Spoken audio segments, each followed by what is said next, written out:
बिस्मिल्लाहिर्रहमानिर्रहीम। अस्सलामुअलैकुम दोस्तों।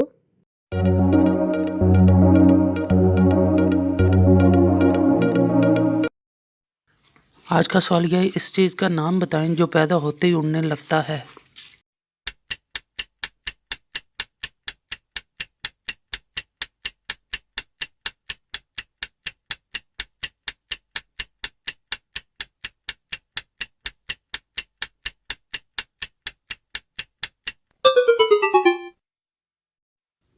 जवाब है धुआं।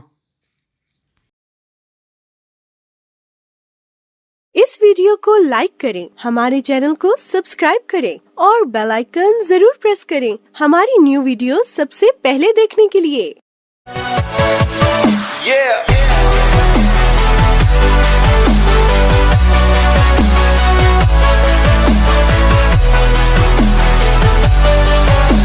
For more updates, subscribe to our channel, click the show links and enjoy watching the videos.